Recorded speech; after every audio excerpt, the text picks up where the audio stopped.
Presidents Trump and Putin face to face in Alaska, their first in-person meeting in 6 years. The summit lasted nearly 3 hours and ended without a Ukraine ceasefire deal. Trump called it productive, but what stole the show wasn't just the diplomacy, it was the body language. On the red carpet in Anchorage, Trump stood waiting, smiling, shoulders back, posture tall. He looked ready. As Putin approached, Trump even clapped lightly, a little show of respect. The handshake, though, told its own story.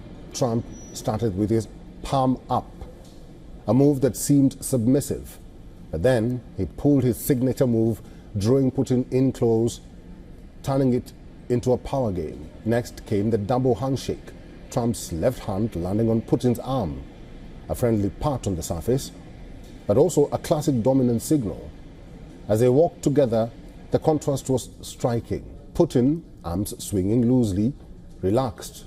Trump tighter, even grabbing Putin's elbow and leaning in to whisper a mix of control and intimacy. Then came the photo op. Smiles for the cameras, but with subtext. Putin flexed and unflexed his hands like a boxer warming up or a leader ready for confrontation.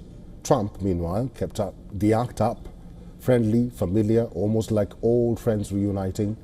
And then came Putin's strange expressions. When a journalist seated across from Putin and Trump during the meeting asked him, "Will you stop killing civilians?" the Russian president pulled a strange expression and pointed to his ears, signaling that he didn't hear the question. But the mood shifted drastically after hours behind closed doors. Trump, who began the day confident, walked out looking wary, his energy lowered, his expressiveness reduced.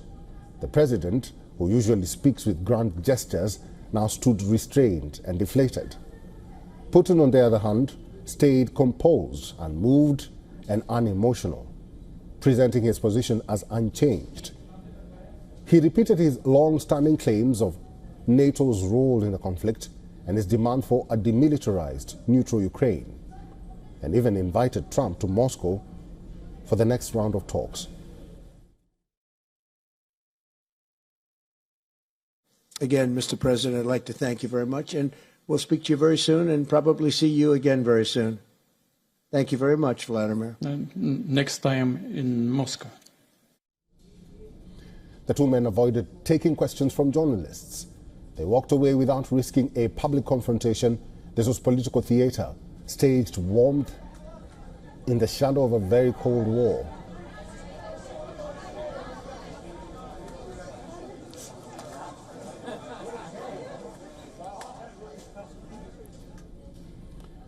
President Trump and President Putin wrapped up their Alaska meeting without any breakthrough after hours of discussion.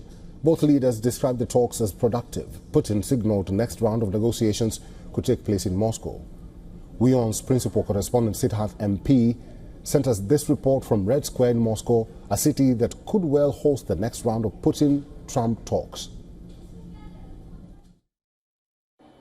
If all goes well, the next high-profile meeting between US President Donald Trump and Russian President Vladimir Putin over the Ukraine-Russia conflict could happen very well here in Moscow, in the Russian capital. The two leaders met yesterday at Anchorage, Alaska, at an American military base in the US Arctic region.